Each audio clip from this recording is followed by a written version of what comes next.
Dambe Mat ki jai, Herakhan Shri Mat ki jai, Mahamaya ki jai, Mahashakti ki jai, Shri Durga Maya ki jai.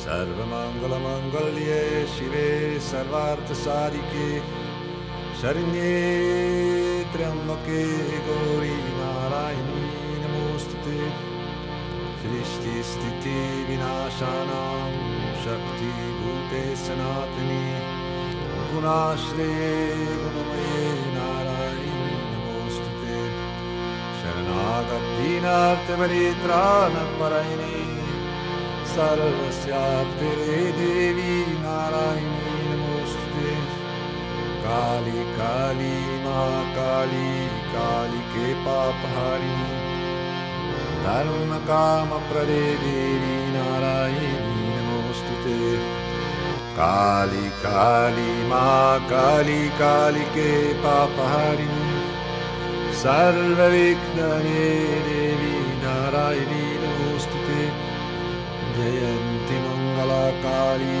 Bhadrakali Kapalini Durga Kshama Shiva Dhatri Swaha Swada Namostute Jaye Tvam Devi Chamunde Jaye Bhutartiharini Jaye Sarvagate Devi Kalaratri Namostute Dharambe Mat Ki Jai Shri Siddhashram Mayarti ki jai, Siddhashram Bhagwan ki jai.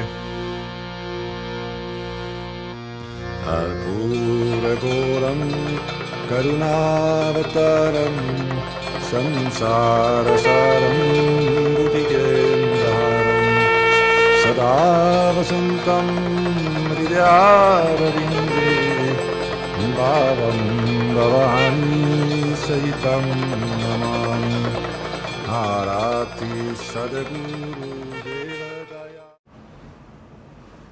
So what would you think if you could actually meet a Maha-avatar? A Maha-avatar is a being that actually is not born of a woman. This being materializes his or her body directly from the source. Now I know that's hard to believe, but we do have an example in the Bible of Melchizedek in Hebrews. It says Melchizedek has no father, no mother, no beginning, and no end. So he just appeared. And this is what Babaji has done. Babaji just appeared in 1970. And I had the big privilege of meeting him. And now the good news is he is back on the planet. So I'd like to tell you about Babaji. And I think you're going to be really excited because he is the highest person, being, saint, whatever you want to call him, master that I've ever met in my life. And he changed my life totally. For me, there's only before Babaji or after Babaji. And I became a totally different person by letting him into my life. In 1922, he had a forum called Old Haidakhan Baba. And he was very famous because he could levitate and he could sit in fires and never get burned and he could fly. And this is recorded in one small book. Well, then he dematerialized that body, which means he turned to light in around 1922, sometime there. Between 1922 and 1970, he wasn't in any one place, but he would appear to certain devotees. And he actually appeared to this 5-year-old boy. Now imagine if you were in your room and a being just appeared in front of you without walking through the door. You would be pretty shocked, I think, and you would remember that. And what if this being materialized candy for you out of thin air? So that's what happened. And this little boy couldn't stop thinking about it. All his life, he decided he wanted to find out who that was and find that being again. So his name was Mahendra. Well, when he was old enough to go out of the house. He started walking all over India, looking and looking and looking for that same meeting. But he couldn't find him for years.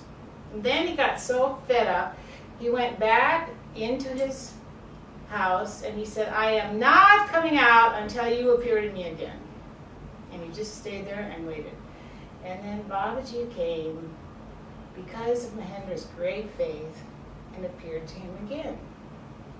So Babaji said to Mahendra, what is it that you want? And Mahendra said, I want you to come back for the sake of humanity. We need you here. So Babaji said, okay, you repair all the temples that I had for the next 25 years. So Mahendra actually did that. All right, meanwhile, there was a saint named Shastriji, and his brother told him there was a new guru that had appeared in the Himalayas and he should come with him to find him. And he was actually a student or devotee of Mahendra, who I mentioned, who happened to become a great saint as a result of all this. So Shastriji was with Mahendra, his teacher, and his teacher said, if you ever meet a guru who knows this particular mantra, he is the real Babaji. Nobody else knows it now except you and myself and Babaji. So Shastriji's brother said, hey, there's a new young guru that's appeared in the Himalayas and we have to go see him. So Shastriji stood in line 4 hours and he got up to this guru, and this young guru leaned over and whispered that very mantra to him. So he turned around and he said, this is the real Babaji, he announced to everyone. And so that was the beginning how it all started. That was around 1970. And Babaji had materialized his body in a cave in a place called Herakhan. And this was actually witnessed by some Indian people who saw a ball of light appear. Then what happened is Babaji climbed the top of this big mountain, Mount Kailash, and he sat up there for 45 days and 45 nights without eating, without drinking, without sleeping, and he kept his eyes closed and he was just like this. Because if he opened his eyes, then people would just pass out. They couldn't handle the energy. So I actually met people who were there at that time, and they said they would have constant visions. They would see their past lives, they would see their future, and it was really intense. बोल श्री हेराखन भगवान की जय, परम गुरु श्री महेंद्र महाराज की जय, अतल क्षेत्र श्री हेराखान विश्व महाधाम की जय, काशी के पुराधीनाथ श्री काल भैरव की जय, जगदम्बे मात की जय, हेराखंडेश्वरी मात की जय, बजरंगबली की जय, सनातन धर्म की जय. Babaji had materialized his body in a cave in a place called Herakhan. And this was actually witnessed by some Indian people who saw a ball of light appear. I was not there at that time. But then what happened is Babaji climbed the top of this big mountain, Mount Kailash, and he sat up there for 45 days and 45 nights without eating, without drinking, without sleeping, and he kept his eyes closed and he was just like this. Because if he opened his eyes, then people would just pass out. They couldn't handle the energy.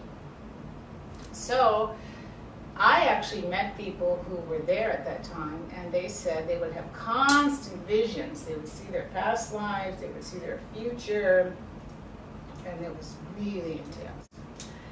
Well, we were called after that, the Western devotees, around 1977. So he appeared in 1970, and there was a lot of Indian people that came to him. And then some Italians came to him, and the Americans were called around 1977. And the way we were called is amazing. I was working in the office of the first rebirthing center in San Francisco, and I opened all the mail. And one day I got this very strange letter. It was I can't hardly describe. The paper was unusual of the envelope, and it said Leonard Orr, who's the founder of Rebirthing, 301 Lion Street, San Francisco, but there was no return address, and it was stamped from India with no town. And I opened this envelope, and it was the strangest feeling. I can never tell you. This paper was very unusual, and printed in pencil, it said, "Come to India." No signature. So I said, "Oh, Leonard, we've been called, you know," and I knew some guru was calling us, but I didn't know who it was. So Leonard got all excited. We immediately decided to go to India. About 12 of us who were new rebirthers wanted to go, but I had no money. I had just left my nursing career. So I borrowed the money. And it's the only time I've ever borrowed money, and I paid it all back. It was the best investment I ever made. So we went to India, and Leonard had this brilliant idea in New Delhi when we were there. We went to Bombay first, because we had to pick some city. And Leonard said, "Let's all spread out and go to different parts of India and look for this guru. And we'll come back in 2 weeks in New Delhi and compare notes." So I said, okay, I volunteer to go south. I'll visit Rajneesh because I liked his book, The Mustard Seed. So I took a train to the south. One girl went to the north. We went all different directions. Okay, so anyway, in 2 weeks we went back to New Delhi and met. Now, one girl was missing. She didn't show up. And basically, it's impossible to find a missing person in India. So we didn't know where she was. She had gone north, and we couldn't find her. Leonard had met a guru named Abu, and he was very powerful, and we met him, and he had a lot of powers. He could speak to animals, and they would respond to him, and he could heal snake bites on the telephone, and he had a lot of magical powers, so it was very tempting to think maybe he was the one. And anyway, he and Leonard got in a big argument about physical immortality. So anyway, then we went home because our visas were up, and this girl was still not found. And lo and behold, 7 months later, she walked in the rebirthing office, and I looked at her and I said, "Where have you been?" She said, "I found the real Babaji." And I went, "What?" And then I said something really stupid. I said, "Well, how tall is he?" You know, because I'm so tall, I don't know, it just, you know, I used to worry about being really tall, and so it just came out of me. And guess what she said? She said, "Which day?" So obviously, she was telling me he changed size. And I said, "Leonard, we have to go back right now." So we packed our bags, and we all went back to India in search for Babaji. But we didn't have, you know, a real address because he was roaming the foothills of the Himalayas in Upper Pradesh, India. So we stopped in Bombay to meet the guru Abu that Leonard had met, and he wanted me to stay with him. He said, "Sondra, you stay with me." And Leonard said, "No, you come with me." And I was really confused. I didn't know, you know, what to do, and I was afraid I'd choose the wrong master. And then Leonard said, "Well, get your head together and meet me 3 days. In 3 days, I have to go alone." So there I was in New Delhi all by myself, trying to figure out if I should stay with this guru Abu or if I should go with Leonard. And my mind was like molasses, nothing was moving, and I was really stuck, and I just couldn't decide anything. And at the end of the 3rd day, I went outside and I started screaming, "God, I demand to know my true spiritual path. And not only that, I demand to know tonight," because the time was up, right? And so that night I had a dream, and I heard the music, the what we call the arti, which is sacred music that we play at Babaji's ashram. I didn't see him, but I recognized this music somehow, and I said, "This is it." So I grabbed an Indian bus, and it was full, and I had to sit on these tires, and there was a woman in front of me with a pig, and it was really crazy. I mean, I guess it was kind of a test to see if I would flinch or not. But 8-hour trip, you know, about 3/4 of the way there, I felt my heart being ripped open by Babaji. I hadn't seen him yet or anything. It was just so much love. So Leonard had said, go to this town called Haldwani and find this saint named Muniraj. I had no address, and I thought it was going to be a little village, you know, a hamlet or something where I could just walk around and everybody would know. So it was a bustling city. So I actually was shocked because I didn't have any address. It was another test I had to go through. So what happened was I asked people, do you know Muniraj? Do you know Muniraj? Everybody said no. 4 hours. Finally, at the end of the 4th hour, some man said to me, well, I think he has a different name here. His name is Trilak Singh, and he's right down there in this feed store. And I thought, well, how strange. The saint would be in a feed store. Anyway, I followed his instruction. I went down this little alley and knocked on the door. And this moment changed my life. Muniraj opened the door, and he was Babaji's main devotee, a total saint. And he was wearing white, and he was glowing. And I thought, this is the most peaceful being I've ever met in my whole life. बोल श्री हेराखन भगवान की जय। परम गुरु श्री महेंद्र महाराज की जय। अतल क्षेत्र श्री हेराखान महाधाम की जय। काशी के पुराधीनाथ श्री काल भैरव की जय। जगदम्बे मात की जय। हेराखंडेश्वरी मात की जय। बजरंगबली की जय। सनातन धर्म की जय। धर्म की जय हो, धर्म का नाश हो, प्राणियों में सद्भावन हो, विश्व का कल्याण हो। गौतमी गंगे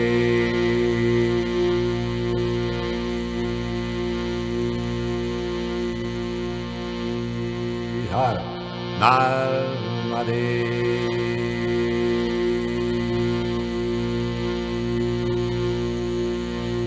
हर लता शंकरे।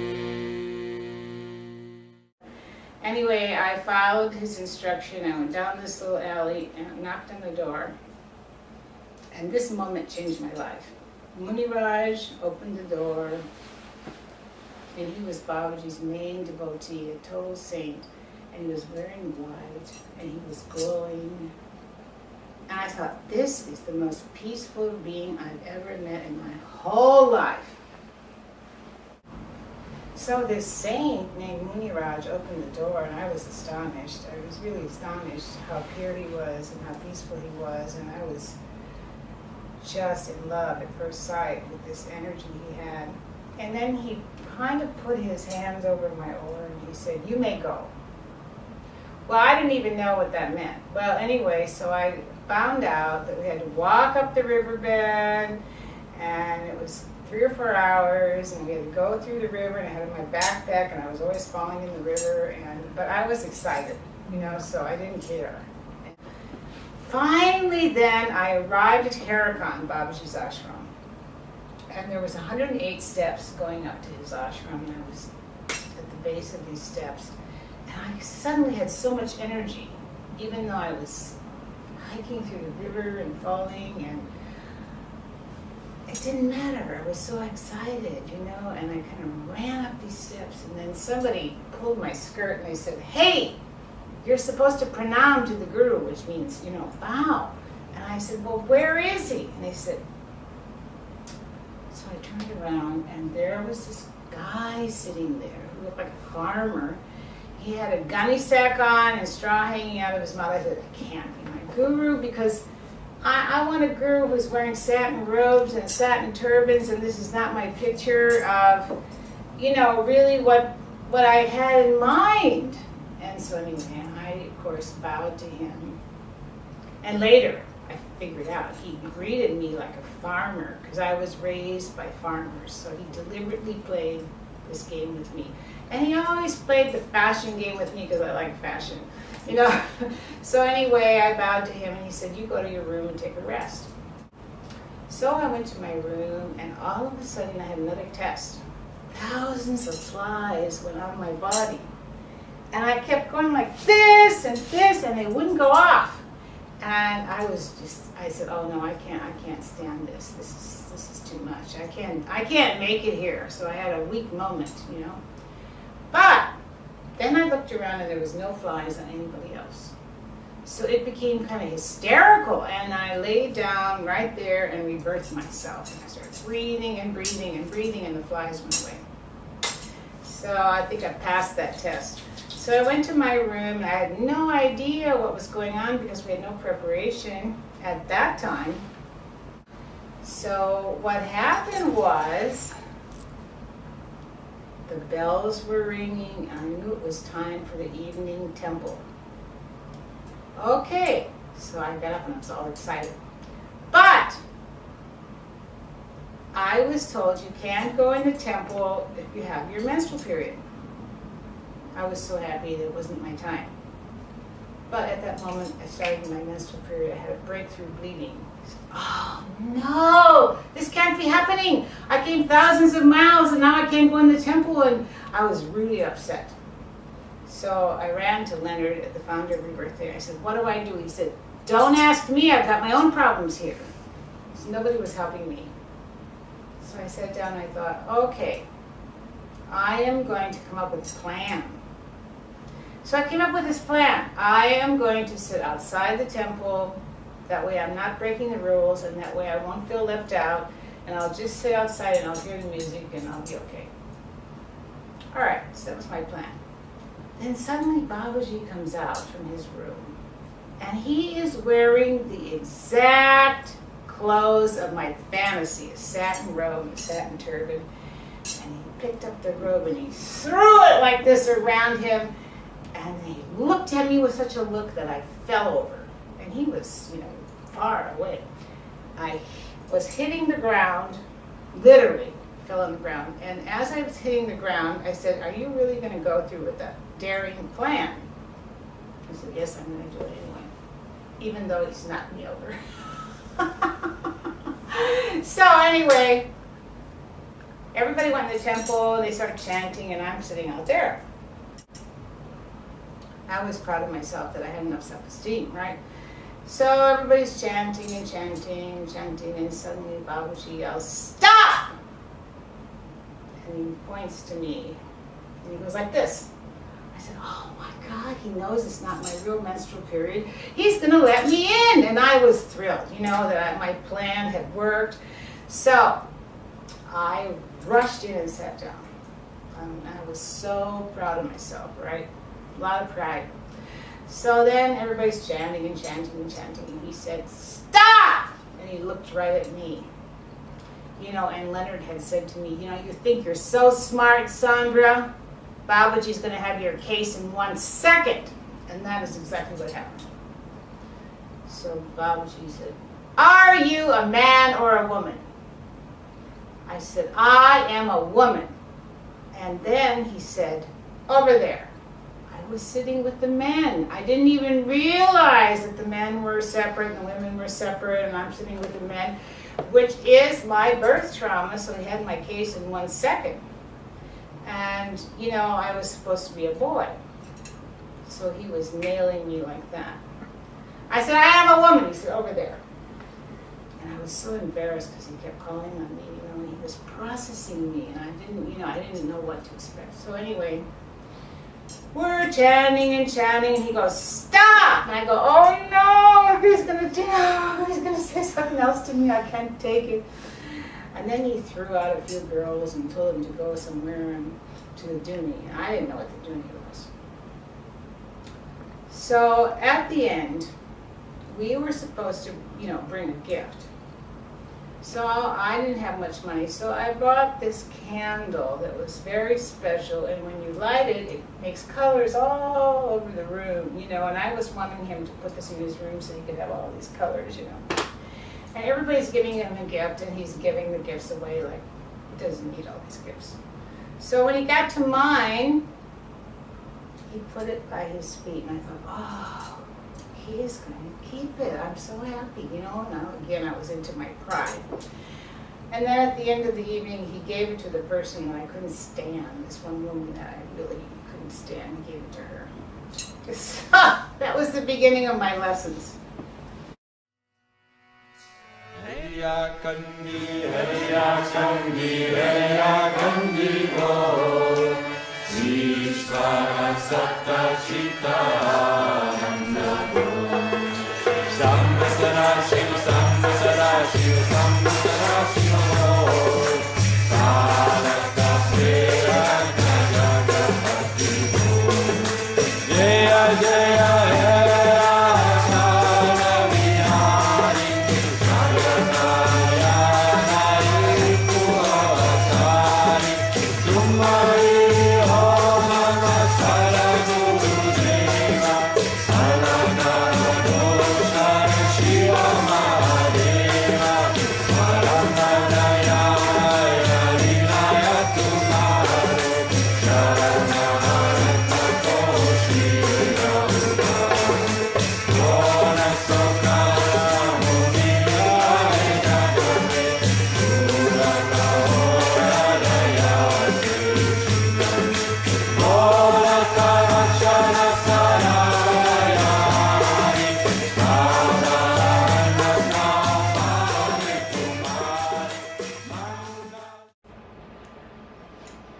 I'm still talking about my very first night in Herakhan. It was amazing.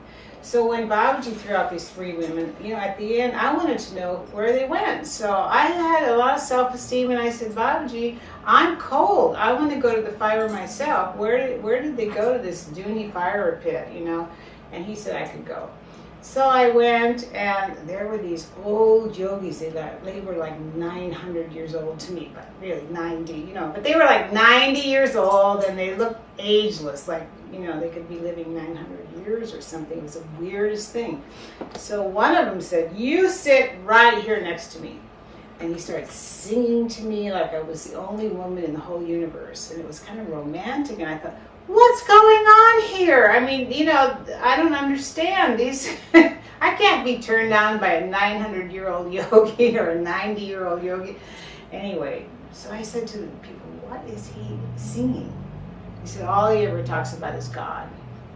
Then he said, oh, you take this peace pipe and you smoke it, So I didn't know what it was. So I took one whiff and I went right out of my body. And all I remember is these yogis slapping me on the back and getting me back in. And I said, I've had enough. I have to go to my room.